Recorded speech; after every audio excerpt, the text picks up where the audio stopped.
There's the childish nicknames, the crazy conspiracy theories, this weird obsession with crowd sizes.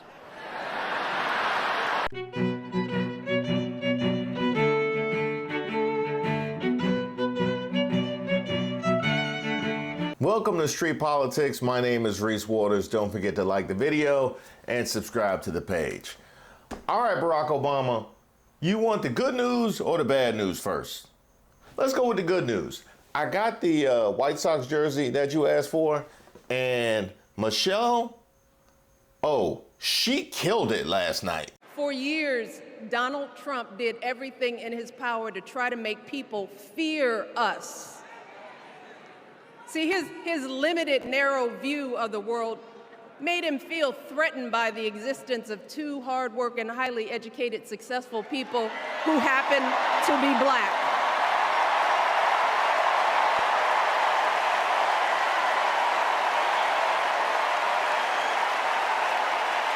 Wait.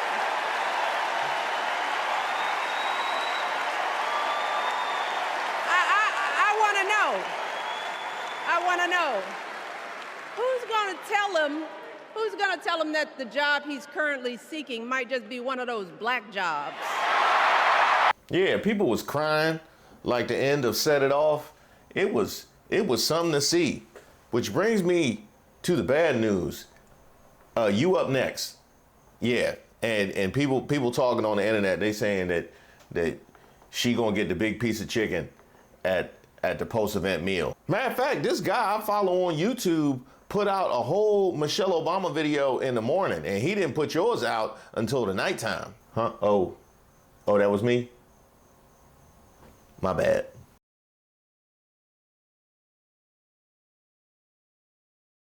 I have been here before. Believe me, I have had to follow some incredible acts in my time and seen the disappointment on people's faces.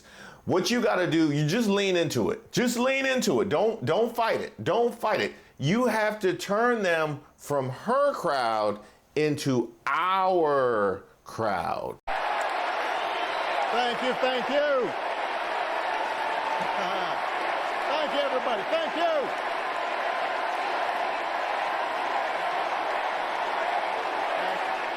Thank you. All right. That's enough. Thank you. Chicago, it's good to be home. It is good to be home, and I don't know about you, but I'm feeling fired up.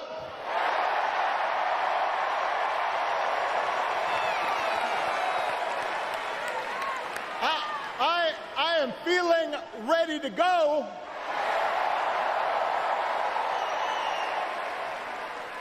Even if I am the only person stupid enough to speak after Michelle Obama.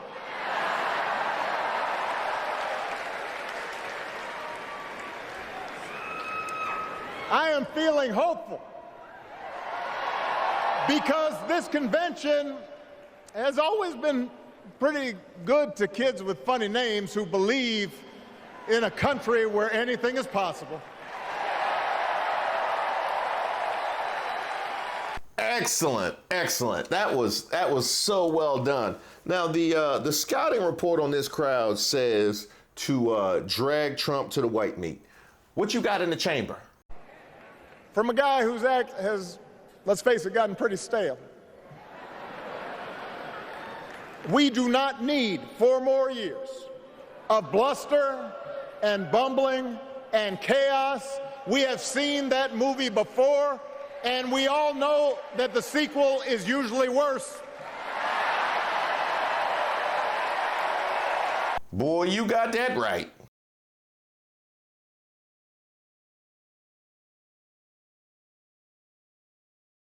The people who will decide this election are asking a very simple question. Who will fight for me? Who's thinking about my future, about my children's future, about our future together? One thing is for certain, Donald Trump is not losing sleep over that question.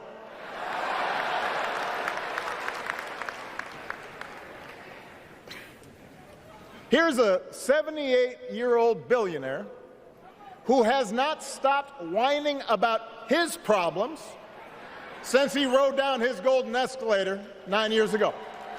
It has been a constant stream of gripes and grievances that's actually been getting worse now that he's afraid of losing to Kamala. There's the childish nicknames, the crazy conspiracy theories, this weird obsession with crowd sizes.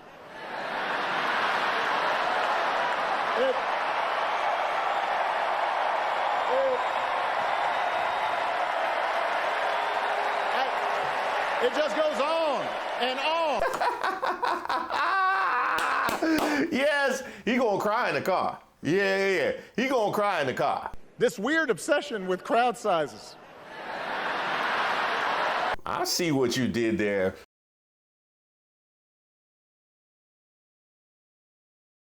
Matter of fact, Michelle called him small too. Instead, it only makes us small. And let me tell you this, going small is never the answer. Going small is the opposite of what we teach our kids. Going small is petty, it's unhealthy, and quite frankly, it's unpresidential. You know what warms my heart is the knowledge that somewhere Trump with his equally tiny hands is alone in a room watching this. I know these ideas can feel pretty naive right now. We live in a time of such confusion and rancor, with a culture that puts a premium on things that don't last. Money, fame, status, likes. We chase the approval of strangers on our phones. We build all manner of walls and fences around ourselves, and then we wonder why we feel so alone. We don't trust each other as much because we don't take the time to know each other. And in that space between us, politicians and algorithms teach us to caricature each other and troll each other and fear each other. But here's the good news, Chicago. All across America, in big cities and small towns, away from all the noise, the ties that bind us together are still there. We still coach Little League and look out for our elderly neighbors. We still feed the hungry in churches and mosques and synagogues and temples. We share the same pride when our Olympic athletes compete for the gold. Because the vast majority of us do not want to live in a country that's bitter and divided. We want something better. We want to be better. And the joy and the excitement that we're seeing around this campaign tells us we're not alone. You know what? Why don't we give Joe Biden some love?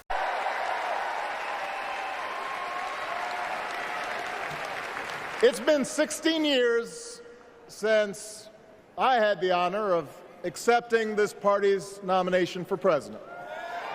And I know that's hard to believe because I have not aged a bit. But it's true. And looking back, I can say without question that my first big decision as your nominee turned out to be one of my best. And that was asking Joe Biden to serve by my side as vice president.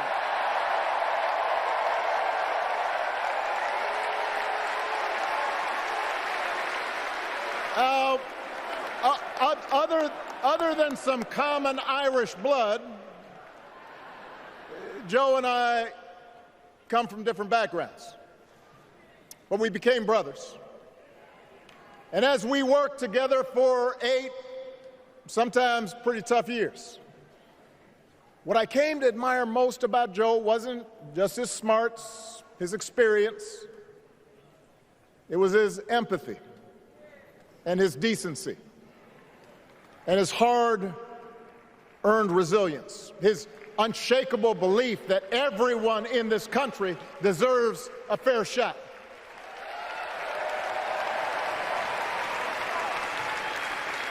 And over the last 4 years, those are the values America has needed most. At a time when millions of our fellow citizens were sick and dying, we needed a leader with the character to put politics aside and do what was right.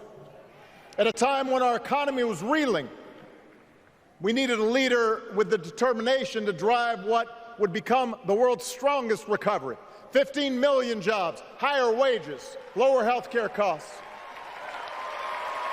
At a time when the other party had turned into a cult of personality, we needed a leader who was steady and brought people together and was selfless enough to do the rarest thing there is in politics, putting his own ambition aside for the sake of the country.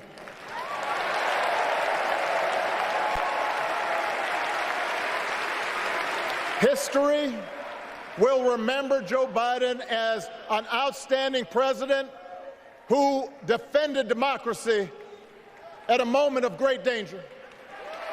And I am proud to call him my president, but I am even prouder to call him my friend.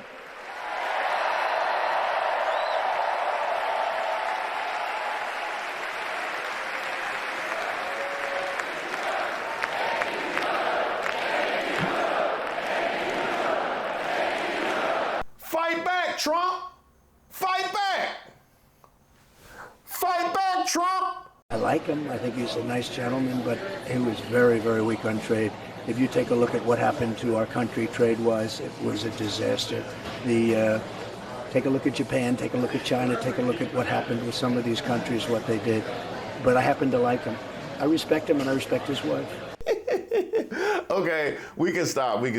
He's already dead. Oh man, after years of slander and racism and sexism and all that you can name directed at the Obamas, now all of a sudden he likes and respects him. Huh, must be something to do with that dwindling crowd I see.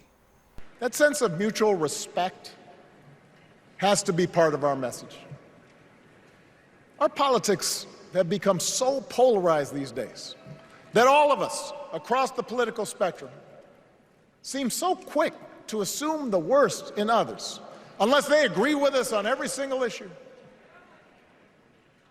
We start thinking that the only way to win is to scold and shame and out-yell the other side. And after a while, regular folks just tune out, or they don't bother to vote. Now, that approach may work for the politicians who just want attention and thrive on division, but it won't work for us. To make progress on the things we care about, the things that really affect people's lives, we need to remember that we've all got our blind spots and contradictions and prejudices, and that if we want to win over those who aren't yet ready to support our candidates, we need to listen to their concerns and maybe learn something in the process. After all, if a parent or grandparent occasionally says something that makes us cringe, we don't automatically assume they're bad people. We recognize that the world is moving fast, that they need time and maybe a little encouragement to catch up. Our fellow citizens deserve the same grace we hope they'll extend to us. Now, let's turn to Kamala. But she also knows college shouldn't be the only ticket to the middle class.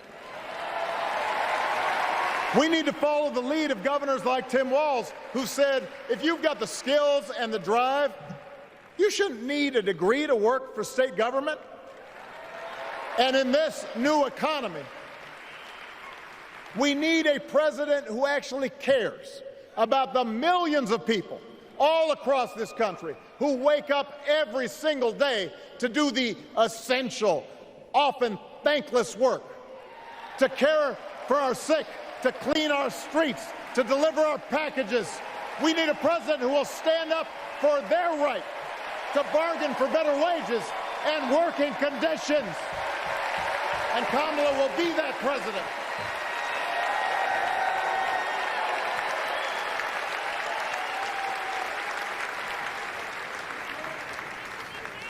Yes, she can.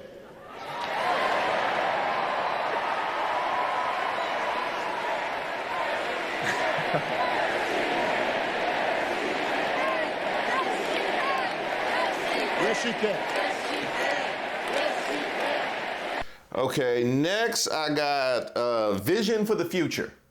That's how we can build a true Democratic majority, one that can get things done.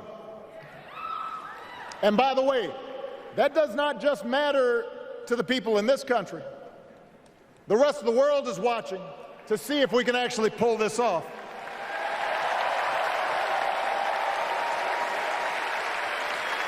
No nation,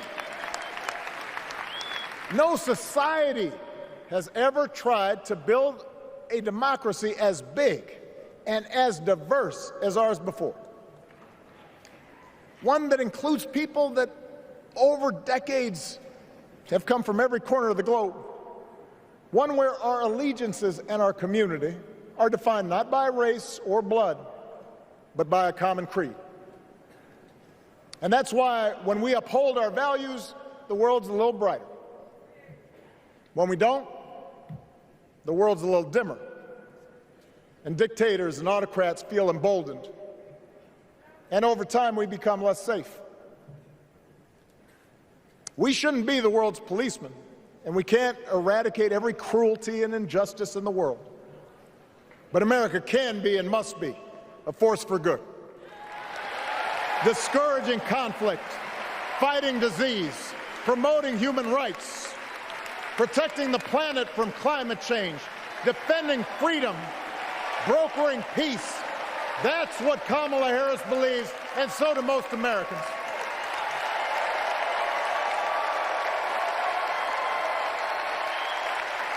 Okay, last but not... Hey, Barry, what you doing? On health care, we should all be proud of the enormous progress that we've made through the Affordable Care Act, providing millions of people access to affordable coverage, protecting millions more from unscrupulous insurance practices. I noticed, by the way, that since it's become popular, they don't call it Obamacare no more.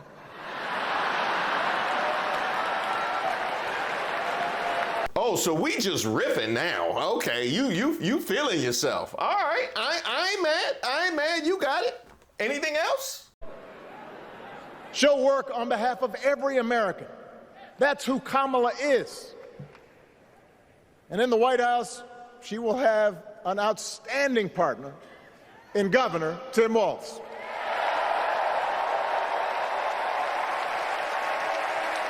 Let me tell you something. Let me tell you something. I love this guy. Tim is the kind of person who should be in politics. Born in a small town, served his country, taught kids, coached football, took care of his neighbors. He knows who he is, and he knows what's important.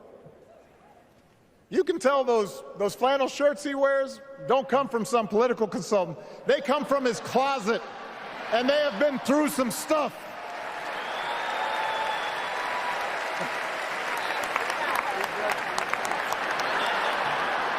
They have been through some stuff. That's right.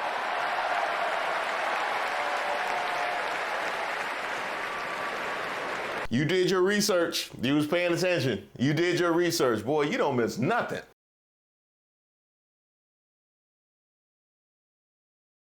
Out here looking like a thrift store mannequin, you know, if they had mannequins. By the way, can we put some respect on Gwen Wall's name?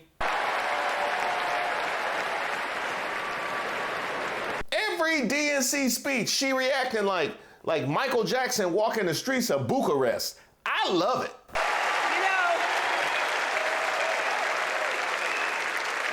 Well, Barry, the verdict is in.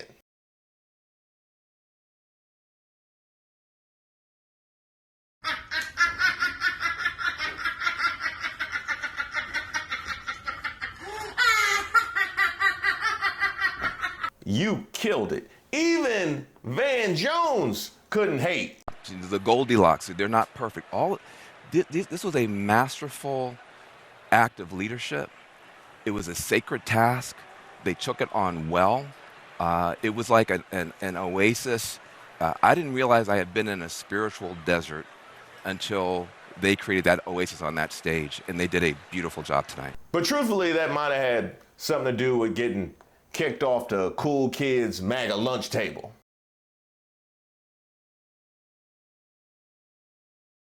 Now, I mentioned this in my Michelle Obama video that I put out earlier today. We forget what political discourse used to sound like. We forget how dignified our elected leaders used to come off. Now I see why MAGA hates the Obamas so much. It's kind of like being on the junior high debate team and being forced to attend a college debate, knowing that you will never be able to talk that good. Wait a minute. Is that Byron Donalds? I'm here at the DNC. Is this Mr. Fascist Byron Donalds? In the flesh? What the? Hey, Byron, what you doing here? Is he selling Jamaican flag t-shirts? Boy, hey, you know we gonna have to talk about this. Sincere thanks to everybody who's reached out to me and submitted suggestions for videos. Keep them coming. I take submissions for ideas for a video, suggestions for Racist of the Week. If you have something that just troubles you, or you just want to send me a note, because I love getting those notes, go ahead and shoot me an email at reese@reesewaters.com. I also have a newsletter that I send out periodically, so you'll be receiving that as well. You can also sign up on my website, reesewaters.com.